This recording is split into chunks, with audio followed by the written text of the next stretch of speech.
Welcome to Perspectives, a podcast by Essence Learning LLC, and a place where leaders learn from leaders. Let's join today's episode.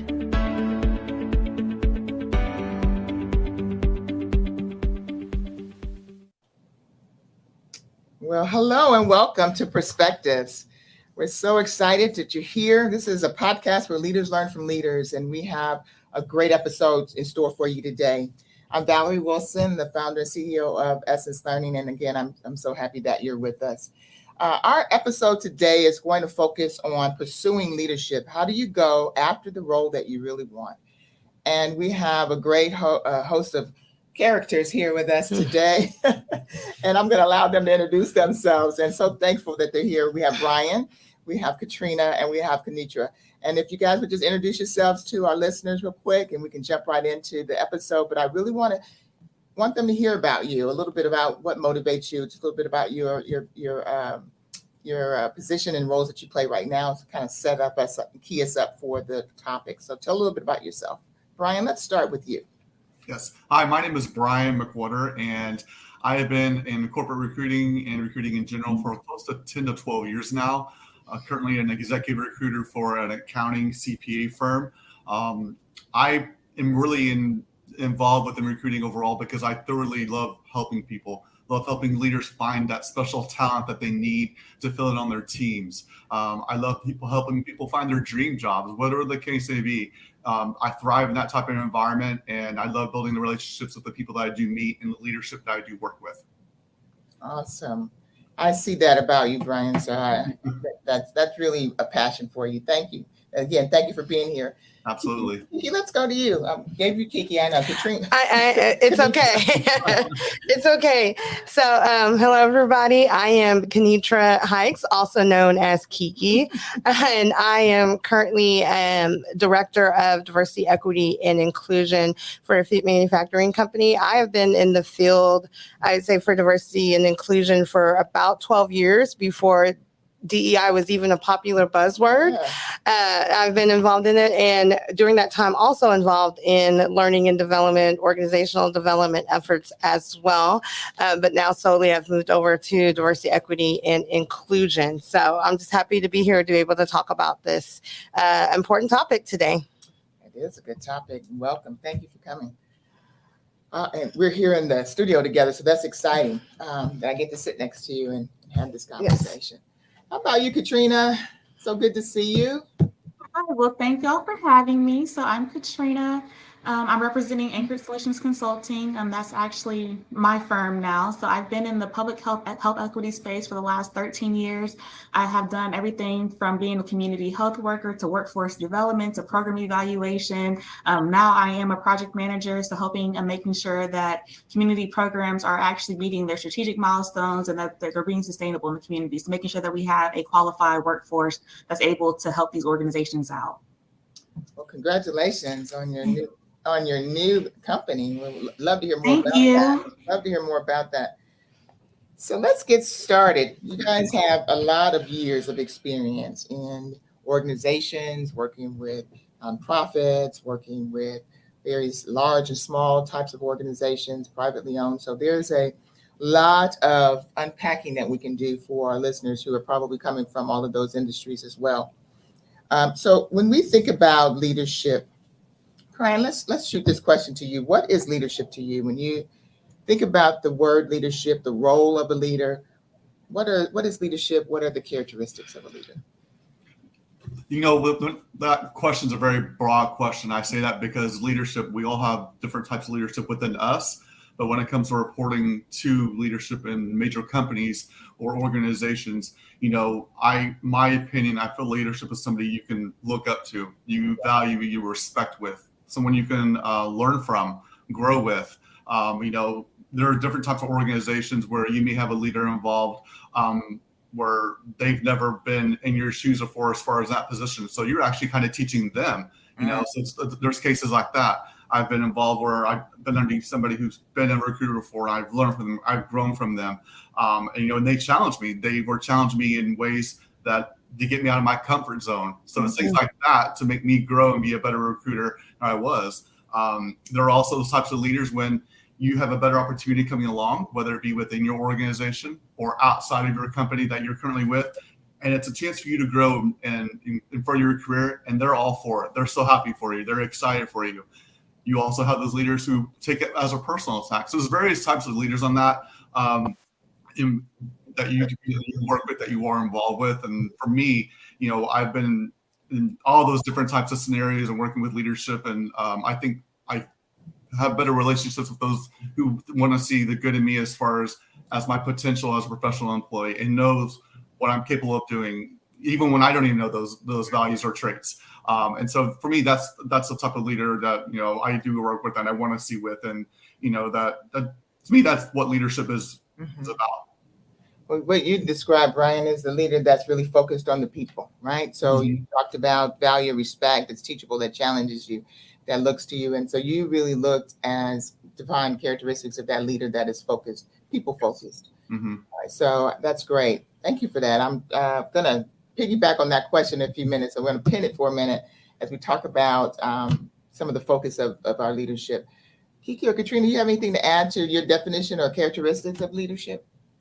Yeah, I would say a leader is somebody, like Bryan was saying, that puts others before they put themselves. Servant leadership, like I've been the leader for about 10 years, and I've always tried to figure out with my staff, like, how can I best serve you? What do you need from me in order for you to elevate? How do I put you into a position to grow? And then, like Bryan was also saying, like, there's what we call a boss, and we probably all had a boss where the boss wants to put you into a little box, make sure you don't grow out that box, and that you report everything to them, that you're micromanaged. But a leader, there's somebody that's able to be humble, that they're able to receive feedback, because sometimes you don't know everything, and being that humble space by allowing your employees to come to you saying, like, hey, this is not the direction I would take. Are you open to a new solution? Are you open to a new pathway? And a boss, my way or the highway. But a leader is, okay, we're a team. Let's build this thing together. And how do we elevate together? And how do I put you into a position that you can execute and grow in my absence? Okay, good. Another description or characteristics of that people leader, that leader that's focused on the well-being and the inclusion of the people on their teams. How about you, Kiki? Yeah, just taking a different look at it, because I think Katrina and Bryan did a great job about explaining leadership from a people aspect. But, sometimes leaders don't actually have teams, or they don't have direct reports, and they're not able to lead through those people leadership. So how are they leading? And now let's talk about driving business results. And so one of the ways that leaders can be a leader without having actual direct reports is that they're able to drive business results forward by leading initiatives and leading programs that may also involve other people as well, which in turn makes them bring in those people leadership aspects. But they're also very driven and motivated into getting the business results done in a performative way for everybody. So, that I think about that old slogan, like, anyone can be a leader. You don't have to be a people leader to be a leader. And so what does that look like for those who don't have actual people reporting to them? And it's that taking that initiative and that drive to ensure that your strategies are in place, to ensure that your programs and initiatives are taking flight where people can join in and then also be able to be successful, right? So you're providing that equitable resources for people so that they can be successful in what they're doing for your business process. So if you're a business process leader and you're leading certain initiatives, you're able to develop and have programs where people can be successful in those programs and lead forward. And I think that's also a great aspect of leaders, is looking at those business results and being able to drive those forward. Yeah, great point. Thank you for bringing that up. So as we kind of think about the types of characteristics we were talking about, you talked about that people focus, that there's a good leadership characteristics. Are you focused on your team, what's best for your team, making sure that they're included and developed? And then you have that organization focus where, you're driving for results. You're making sure that you're leading this team towards the common goal, right? Toward the goals of that. So as we think about leadership and we think about the role, there's that balance that leader has to have, right? That leader has to be able to manage not manage the people, but actually manage the process that the people can follow and lead through. So they need to be ahead of the game, right? So they already have to have a strategy or a role or goals that people can follow along. So as we think about the complexity of leadership, you guys have described some very complex characteristics of a leader. what would be the motivating factors for why would you want to pursue that? What are some of the things that you think why people are motivated to be leaders? Why are you motivated? Well, besides the monetary value. I was like, because it does pay a little bit. Yeah. But besides the monetary value, I think there's a value to being a leader that is a self-satisfying action of that you're able to influence and change people and actually and contribute and be a part of something bigger in the organization. I think that brings a sense of self-awareness. It makes you feel good, right? Because you feel like you've contributed to something, it's been successful, and you're part of making it successful as well. And then when you see the people on your team succeed, and they say that you're a great leader, that adds a sense of pride as well to you, that knowing that you've had that impact to influence that person's life. So the influence and the impact of leadership is motivating. It's a huge responsibility.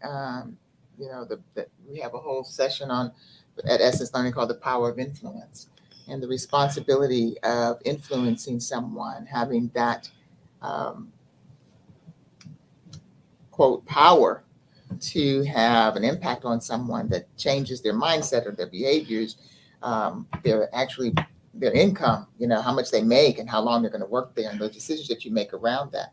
I think that's a huge responsibility. So do you think, before I go on to ask, do you think that we have a group of generations that's ready to take on some of that responsibility?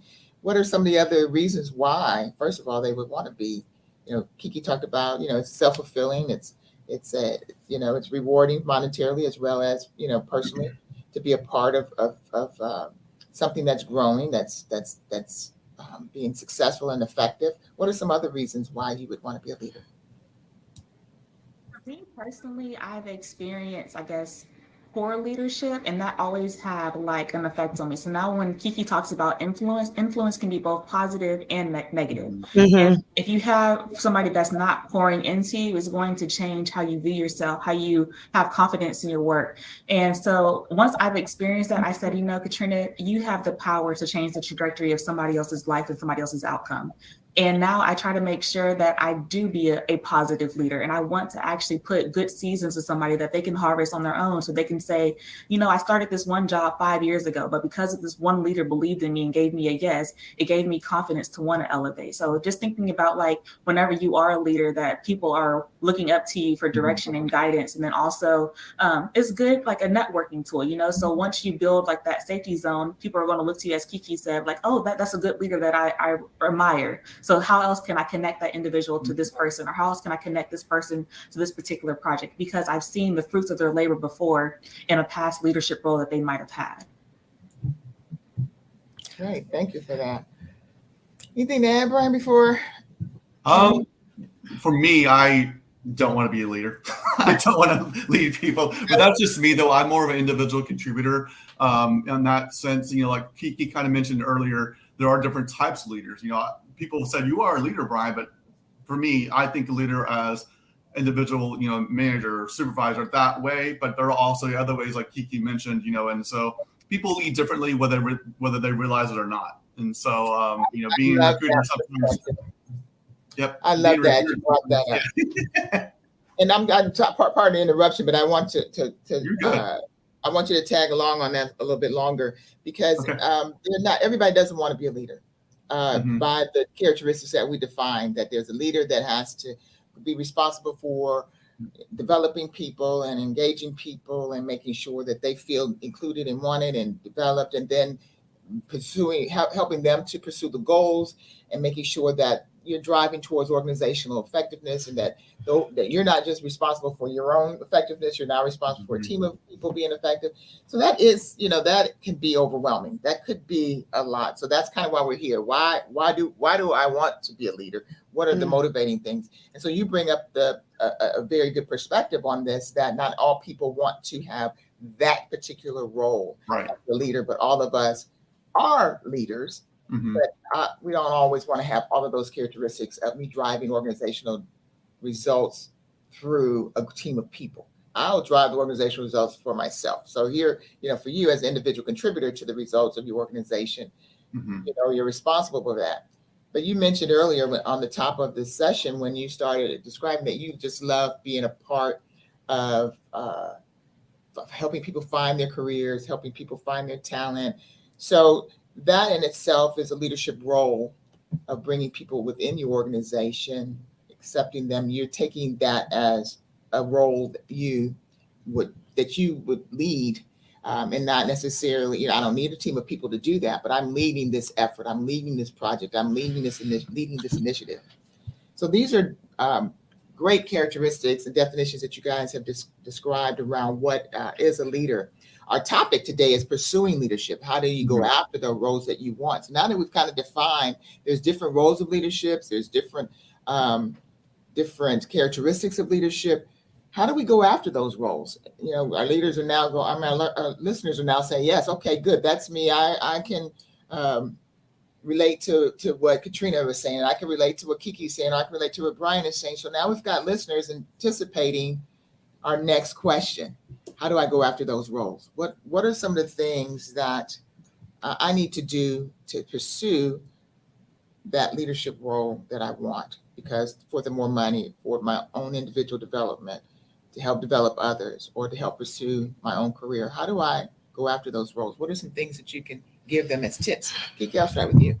Of course. I'm like, that's a hard question, right? Because everybody has their own, I hope everybody has, and everybody who's listening has their own set of personal goals developed.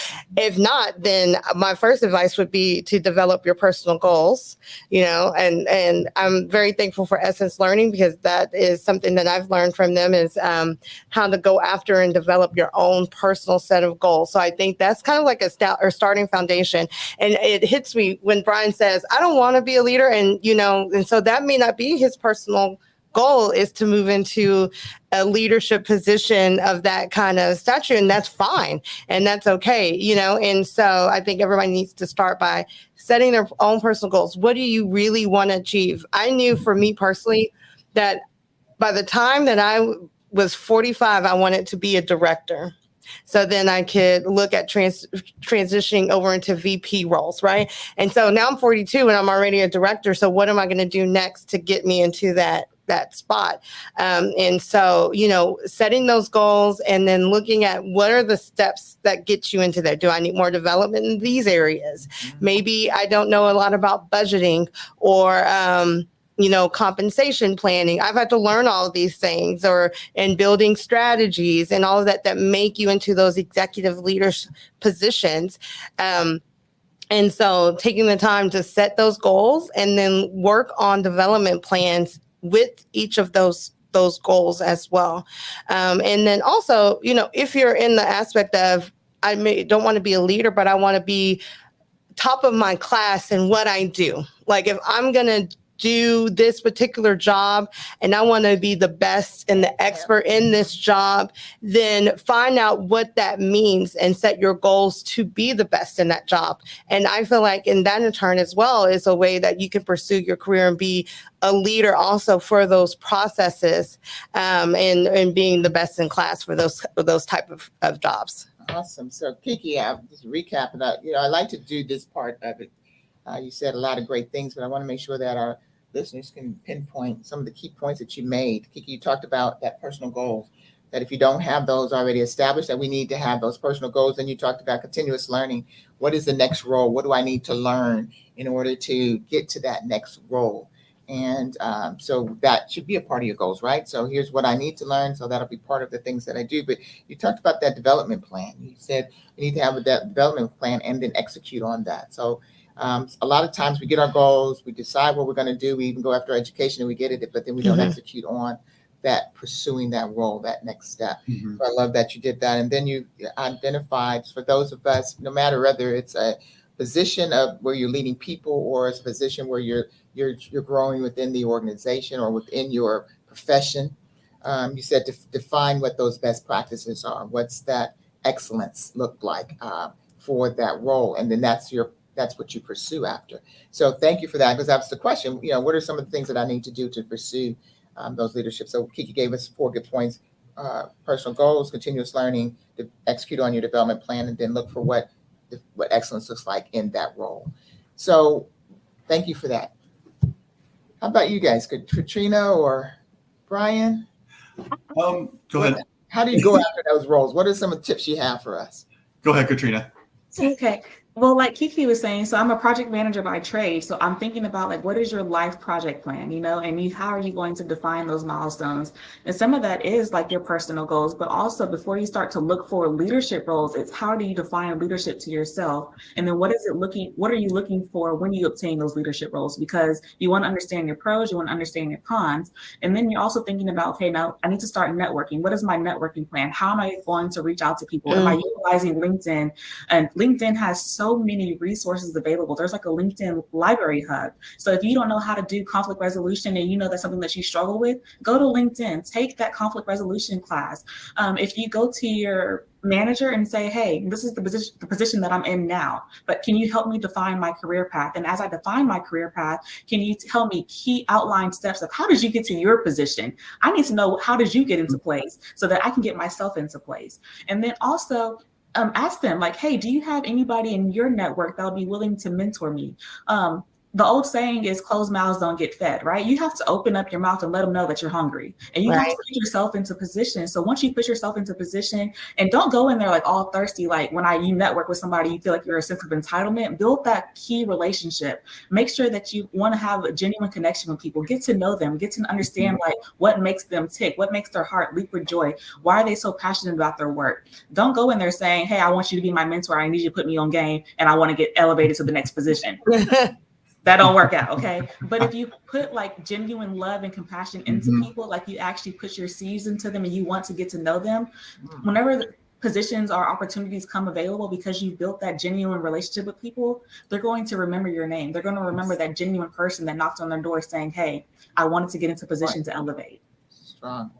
Strong points there, Katrina, because I'm really going to step back a minute and recap some of your points too. So listeners, I hope you are taking notes, and we've capped what Kiki shared with us. And now let's talk about what Katrina's sharing. You talked about life project plans, and so which should include your personal and your professional plan. So you're saying, hey, this should all be one big whole long strategy around your life. And these are milestones as you're pursuing some of these roles. These are milestones that you're looking at.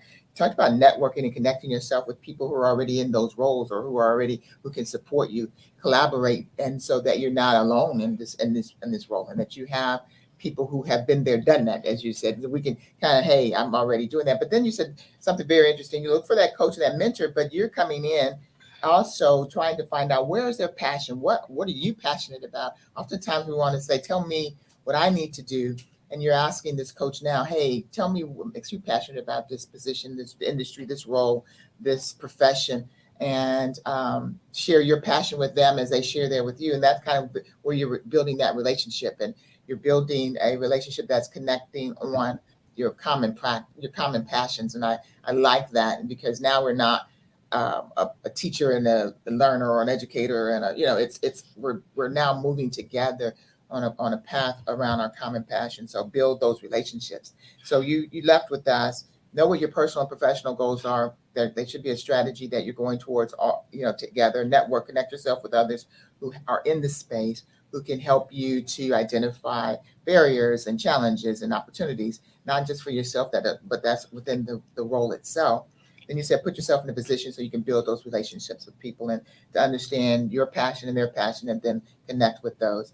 Very good point. So put yourself in a position with a coach and mentor, not under the guise of them telling you what to do, but you guys are going to connect and collaborate. So great information. Thank you for that. Katrina, how about you, Bryan? You want to add to that? Yeah, a lot of mine was pretty similar to Katrina's as far as with the mentorship and networking, using LinkedIn as that tool, because that is what that LinkedIn is set up for networking. As a recruiter, there are so many people that are now reaching out to me who I don't even know, or, hey, Bryan, there's an opportunity I see out there. How can I better set myself up, to get this opportunity? I always tell people this: when you are building your network within LinkedIn, do not think of it as a Facebook. Do not think of it as an Instagram. You need to think about it as a networking tool itself. So connect with these people that you don't know them from the man in the moon. That's okay. That's what the tool's for. Then once you connect with them, introduce yourself in our private message. See what you have comparisons. Oh, I see you worked at so-and-so company. A previous coworker of mine used to work there. Build that bond with them on that. And then even if you are looking for a leadership opportunity, say, hey, I noticed that there's this leadership opportunity within your organization. I'd love to have a conversation with you to discuss this opportunity, how my better talents can better fit this need that you're trying to fill. And then even submit your resume. I always encourage people to do that. The thing is, I say that because right now, the way this market is, unfortunately, it's so saturated with so much amazing talent that people are now competing. It's not just you applying for a job because you have the skill set, you're going to get it.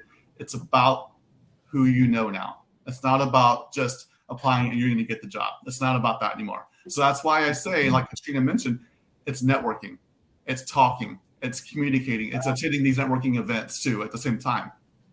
Well, Bryan, it sounds like you have a whole plethora of people that you're leading down this path. And you say you're not a leader. You got a whole bunch of people reaching out. You're leading, Bryan. You're leading, and I love it. Again, that kind of speaks to being excellent in your role and understanding your role and how you're leading in that. Yeah, Katrina, go ahead. I'm just going to piggyback on what Bryan was saying. I was thinking about like, how do you build like your professional brand? Like when he mentioned Facebook and Instagram, I was just on LinkedIn earlier, and I was telling Bryan before we started recording that I put myself out there. I used to work for CVS, and I said, hey, I got my job because somebody gave me a random referral. Like a random person gave me a referral, and I really appreciate it. But I put myself out there. So I've had well over 1,000 messages in the last 2 days of people asking for referrals. And when you click on their profile, it's literally like a selfie, or it's, hey, can I get a referral for this position? But it doesn't tell me nothing about you. It doesn't tell me what your interests, what your passions are, why you're interested in the company. So just thinking about like, before you reach out to somebody, develop your elevator pitch, develop your why statement. What's your impact? Because Bryan's a recruiter. He's going to get thousands of messages in a week. You only get 30 seconds of his time. And so if you already have that elevator pitch, you have your why statement of impact, he's going to be like, okay, this person came ready. Let me entertain them with my time. Let me engage with them. Awesome. But don't feel like you're entitled to it though. Absolutely. I love that. That's great. Yeah, I was just going to say, because you're your own marketer, right? Mm-hmm. So you have to wear many hats. And so you have to put on your marketing hat, and you have to really promote yourself. I wish everybody had the confidence to walk into the room and to really promote who they are and themselves. And I think LinkedIn is great. And so, like, personally, I post a lot of things that I participate in or things that I do and things like that. And people need to start doing that as well. Mm-hmm. If you're, speaking at an event, post something. If you're doing a podcast, you can post that on your LinkedIn page, because recruiters, and correct me if I'm wrong, Bryan, recruiters look at your LinkedIn page to see what your skills are, what you've done. And not only that, like people who are your hiring manager and other people who are going to work with you on your team, they will go and look at your LinkedIn page too before you even walk in the door, and they know a story about yourself. So control your own narrative and tell your own story. Exactly. Right. Lots of great points here. So as we think about what, started with Bryan and moved on through the rest of our guests, that we're looking at branding ourselves using a tool that's intended to set us up to do what Kiki was saying, come into a room that you virtually come into a space and really be able to tell your story. Who am I? How did I get here? What do I want? But then targeting those positions that you really want. Because again, we're looking at how do I go after those roles that I really want. You also use this as a tool to connect you with the right people, but make sure that it tells your story. That is just not that selfie of me out in the park somewhere, but who am I? What am I looking for? How did I get here? What are the things I've done before? Because the people who are looking for, or who you're up against a big pool of people, right? We talked about there's a lot of folks out there that's competing for these roles, whether it's internally, whether it's externally. And so you've got to be that one that stands out, and you've got to be that one that's going to get a Bryan McWhorter's attention, to say, yes, this is the person that I really want to move forward within our organization. What are some of the other barriers that exist? We've only got three more minutes, I think. So I really want to, just before we wrap up, talk about maybe if there's some challenges that I may have as I pursue my new role or the role that I want? What are some of the challenges, and how would I, give me a few tips on how to overcome them? I know, like for younger leaders, one of the biggest things is imposter syndrome. For upcoming millennial leaders and even Generation Z as they're coming into the workforce.